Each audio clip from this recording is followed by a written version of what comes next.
Bayangin, kamu kerja ke luar negeri niat cari nafkah, tiba-tiba diminta pura-pura jadi suami majikan sendiri.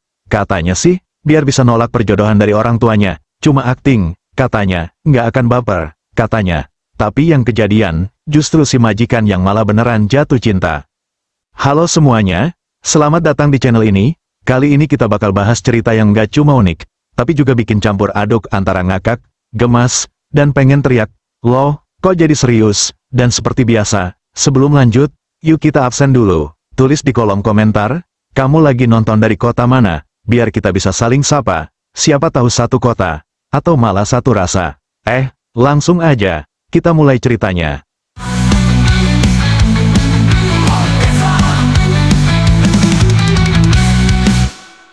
Darwis, seorang pria asal Indonesia berusia 29 tahun, sudah hampir 3 tahun bekerja sebagai TKI di Hong Kong. Ia dikenal sebagai sosok yang rajin, pendiam, dan tidak banyak tingkah. Di mata orang sekitar, Darwis bukan hanya pekerja, tapi juga orang yang tahu diri dan selalu bersikap sopan. Ia bekerja di rumah keluarga kaya. Sebagai asisten rumah tangga, majikannya adalah seorang perempuan muda bernama Mei Ling, wanita karir yang cerdas, mandiri, tapi hidup di bawah bayang-bayang keluarga konservatif.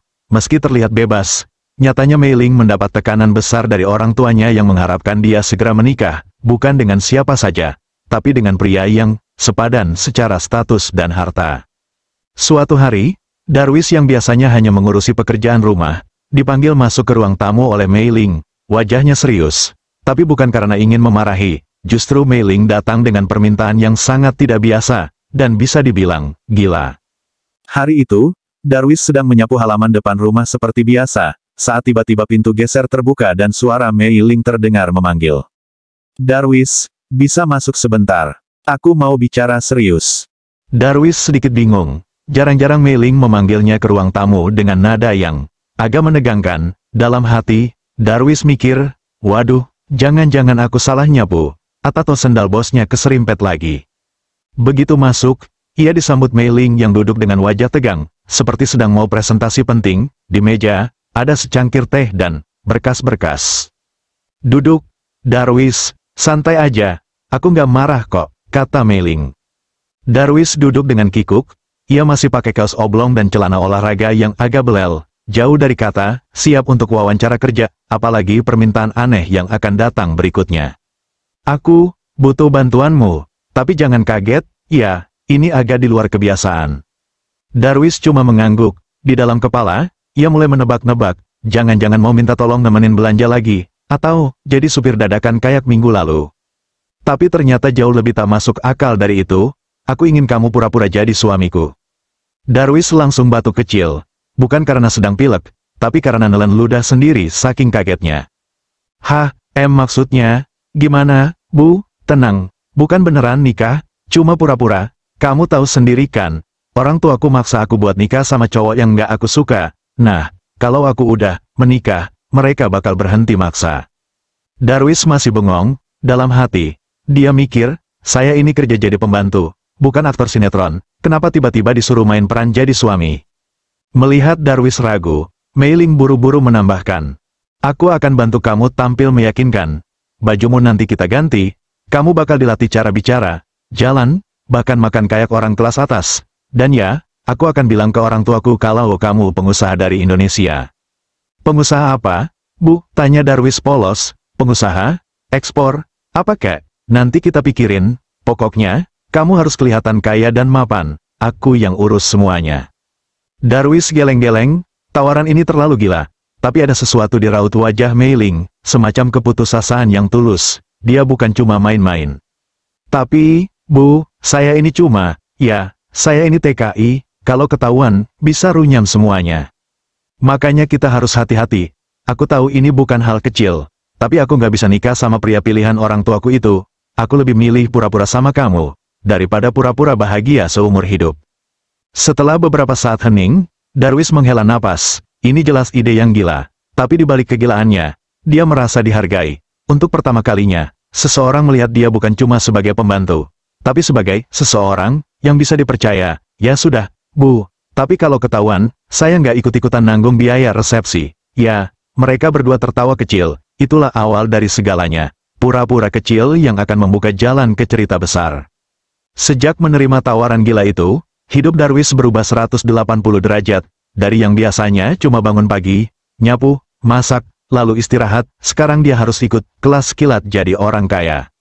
Mei Ling serius banget soal misinya ini, ia bahkan menyewa penata gaya dan pelatih etika makan. Darwis yang biasanya makan pakai tangan, sekarang harus belajar pegang garpu dan pisau kayak orang Inggris mau potong daging. Darwis, jangan dudukin napkin, itu bukan keset, ujar Mei Ling dengan wajah lelah tapi pasrah. Maaf, Bu, saya pikir buat alas duduk, biar nggak dingin kursinya. Belum lagi latihan cara jalan, cara duduk, cara tersenyum ala pebisnis, bahkan cara ngangguk kalau ngobrol sama mertua. Semua demi meyakinkan orang tua Mei Ling bahwa Darwis adalah seorang pengusaha ekspor komoditas dari Indonesia yang sedang mengembangkan pasar di Hong Kong. Kalau ditanya bisnisnya apa, jawab aja, ekspor rempah, kata Mei Ling. Rempah apa, Bu? Apa aja, pokoknya jangan sebut kangkung, gengsi. Hari demi hari mereka latihan peran sebagai pasangan. Di rumah, mereka harus bersikap manis, seolah benar-benar suami istri. Di luar, mereka mulai jalan bareng, makan malam, bahkan foto-foto mesra untuk dipajang di rumah. Semua ini, tentu saja, bagian dari rencana besar untuk meyakinkan orang tua Mei Ling. Lucunya, di balik semua itu, mulai tumbuh sesuatu yang sebelumnya nggak pernah direncanakan. Mei Ling mulai memperhatikan Darwis bukan cuma sebagai aktor dalam skenario ini. Ia mulai melihat ketulusan Darwis saat mendengarkan ceritanya, kesabaran Darwis saat dia rewel, bahkan senyum Darwis yang, anehnya, bikin nyaman. Di sisi lain, Darwis juga nggak bisa bohong. Meski ia tahu semua ini cuma akting, tapi setiap kali Mei Ling tertawa karena candaan recehnya, atau ketika mereka duduk berdua di balkon sambil minum teh, ia merasa seperti sedang benar-benar hidup sebagai suami istri. Bu, Mei Ling, ini kayaknya makin jago kita aktingnya, ya. Akting apanya? Ya, pura-pura saling suka. Mei Ling diam sebentar, lalu tertawa kecil. Mungkin kita nggak cuma pura-pura. Ucapan itu menggantung, Darwis nggak menanggapi, tapi jantungnya berdetak lebih cepat. Di tengah sandiwara ini, hubungan mereka berubah, dari yang awalnya canggung dan kikuk, menjadi akrab dan penuh tawa. Bahkan kadang lupa kalau semua ini cuma pura-pura. Tapi di balik semua kebahagiaan semu itu, ada satu hal yang tidak mereka sadari, kebohongan yang mereka bangun, sedikit demi sedikit, sedang menuju hari di mana semua bisa runtuh. Dan hari itu, sudah semakin dekat.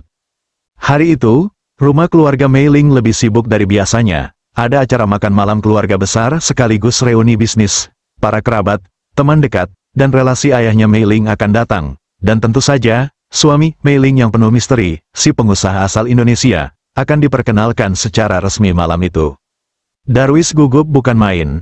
Kemeja putih yang dia pakai lebih kaku dari senyumnya, dan sepatu kulit mahal yang baru dipinjam dari sepupu Mei Ling membuat kakinya lecet sejak siang. Tapi semua itu belum seberapa dibandingkan rasa takut yang menghantui pikirannya. Saya beneran harus ngomong, ya Bu, maksudnya, beneran ngobrol sama tamu-tamu itu. Darwis, ini momen penting, kamu cuma perlu senyum, angguk-angguk, dan sesekali bilang, kami sedang ekspansi pasar Asia, itu aja. Kalau ditanya ekspansi apa, saya jawab apa, ya bilang aja, rahasia perusahaan, biar kelihatan eksklusif. Darwis mengangguk, walau dalam hati ingin menghilang lewat ventilasi dapur. Malam pun tiba, rumah disulap jadi tempat pesta mewah, lampu gantung kristal menyala terang, tamu-tamu berdasi dan berkebaya berdatangan, aroma makanan mahal memenuhi udara. Darwis, dengan segala kepalsuannya, berdiri di samping Mei Ling, tersenyum, menyapa, sesekali bersalaman dengan tangan yang dingin karena gugup. Awalnya berjalan mulus, sampai seorang pria parubaya datang menghampiri mereka. Saya kenal kamu yang kerja di rumah teman saya, Madam Chow, kan, namamu, Darwis, iya kan? Suasana langsung senyap, beberapa tamu menoleh, wajah Mei Ling langsung pucat. Salah orang mungkin, Pak, jawab Darwis sambil tersenyum kaku. Tapi pria itu bersikeras, nggak salah, kamu yang bantu pas acara ulang tahun cucu Madam Chow, kan, saya bahkan lihat kamu bantuin nyuci piring. Darah Darwis seolah berhenti mengalir, ia hanya bisa berdiri terpaku. Mei Ling mencoba menenangkan keadaan, tapi semuanya sudah terlambat. Beberapa tamu mulai bergumam, Ibu Mei Ling menghampiri, curiga, ayahnya datang tak lama setelahnya. Mei Ling, Siapa sebenarnya pria ini? Mei Ling mencoba menjelaskan. Tapi ayahnya tak mau mendengar. Amarah meledak. Mereka merasa dipermalukan di depan publik, ditipu oleh anak sendiri, dan lebih parah lagi, oleh seorang pekerja rendahan yang pura-pura jadi menantu. Kau pikir ini lelucon? Mei Ling, kami sudah bicara soal warisan keluarga, soal bisnis, dan kau ajak kami main sandiwara. Darwis berusaha menjelaskan, tapi suaranya tertelan oleh keributan. Dalam sekejap, semuanya hancur. Keesokan harinya, Darwis ditangkap. Ia dituduh melakukan penipuan identitas, merusak reputasi keluarga, bahkan membahayakan aset bisnis lewat kebohongan ini. Berita itu tersebar di media lokal. Asisten rumah tangga pura-pura jadi suami majikan demi harta, judul yang tentu saja tidak sesuai kenyataan. Mei Ling mencoba mengurus semuanya. Ia mendatangi pengacara, membela Darwis mati-matian, tapi tekanan dari keluarganya luar biasa besar. Kamu benar-benar mencintai pria itu, seorang TKI yang bahkan tak punya pendidikan tinggi, kamu rela menghancurkan nama keluarga demi dia.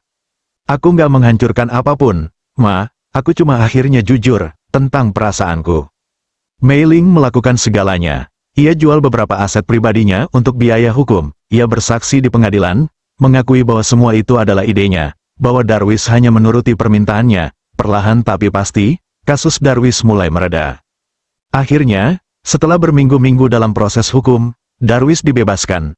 Tapi luka di hatinya tak mudah sembuh.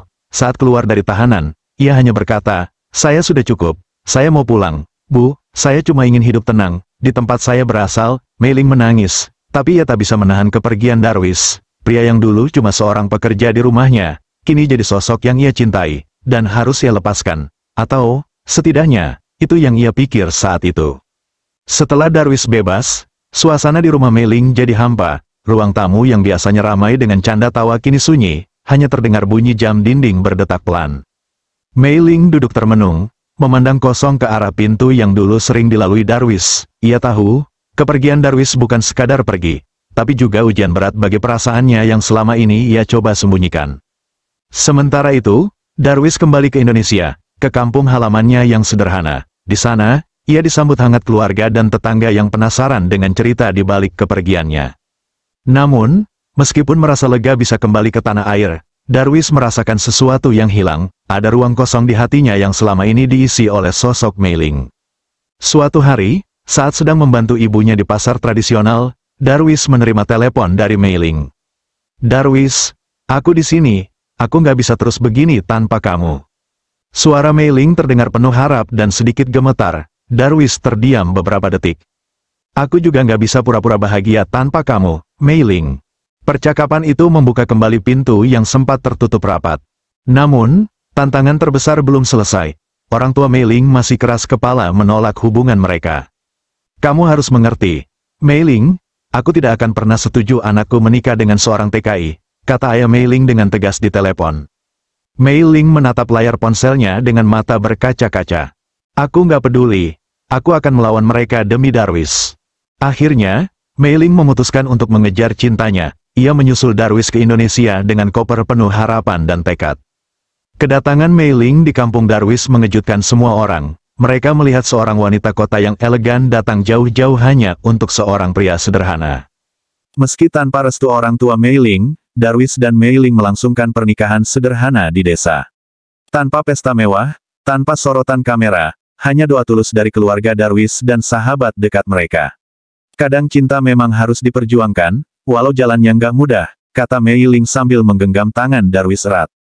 Dan dari situ, kisah mereka yang awalnya penuh sandiwara berubah menjadi kisah cinta sejati yang menginspirasi banyak orang. Beberapa minggu setelah perpisahan yang berat itu, suasana di kampung Darwis mulai terasa berbeda. Warga yang dulu cuma tahu Darwis sebagai TKI yang pulang dengan cerita pelik, kini mulai penasaran, apakah kisah cinta itu benar-benar berakhir atau masih ada harapan. Suatu sore, saat Darwis sedang duduk di warung kopi sambil ngobrol dengan teman-temannya, tiba-tiba seorang wanita muncul dengan koper besar dan senyum lebar. "Darwis, kamu nggak ngangka, kan, aku yang datang nyusul." Darwis terkejut setengah mati. "Mei Ling, kok bisa sampai sini, kamu nyasar?" "Nyasar? Nggak dong, aku kan udah tanya Google Maps, pakai GPS khusus hati." Semua orang di warung kopi tertawa, termasuk Darwis yang akhirnya tersenyum lebar. Mei Ling yang datang dengan pakaian rapi tapi agak kikuk di suasana kampung, langsung disambut hangat oleh keluarga Darwis. Mereka heran, tapi bahagia melihat sang majikan yang berubah jadi istri Darwis, datang sendiri ke desa. "Jadi, Mei Ling, kamu siap jadi istri tukang sayur?" "Ya," goda Ibu Darwis sambil tersenyum. Mei Ling tertawa kecil, "Siap banget, asal tukang sayurnya nggak suka ngambek kalau sayurnya nggak segar." Darwis ikut tersenyum, merasa betul-betul beruntung. Tapi tentu saja, kisah mereka belum selesai tanpa rintangan. Orang tua Mei Ling tetap menolak keras. Mereka menganggap pernikahan ini sebuah aib dan pengkhianatan. "Apa kamu tahu, Mei Ling, kamu sudah menghancurkan masa depan keluarga dengan menikah sama Darwis," kata ayah Mei Ling saat bertemu langsung. Mei Ling menatap ayahnya dengan penuh tekad. "Ayah, masa depan itu nggak cuma soal harta dan status. Kalau saya bahagia, saya sudah dapat masa depan yang lebih baik." Konflik keluarga memang tak mudah diselesaikan, tapi cinta mereka jauh lebih kuat. Di desa, mereka menggelar pernikahan sederhana. Tak ada undangan mewah, tak ada pesta besar, hanya keluarga kecil dan teman dekat yang datang, serta doa tulus dari warga kampung. "Darwis, kamu siap jadi suami yang gak cuma bohong di depan orang tua, tapi beneran?" goda sahabatnya. Darwis tertawa, "Siap dong, sekarang beneran, gak ada lagi pura-pura-puran." "Kalau begitu, mulai besok kamu yang masak." "Ya, istri kamu kan dulu tukang masak di rumah Mei Ling." Mei Ling menimpali, "Darwis, jangan coba-coba protes. Aku yang bawa bekal dari Hong Kong." Mereka tertawa bersama, bahagia dalam kebersamaan yang sebenarnya. Cerita Darwis dan Mei Ling jadi bukti, kalau cinta yang awalnya pura-pura bisa berubah jadi kenyataan yang indah, asal kita berani mengejarnya sampai ke ujung dunia.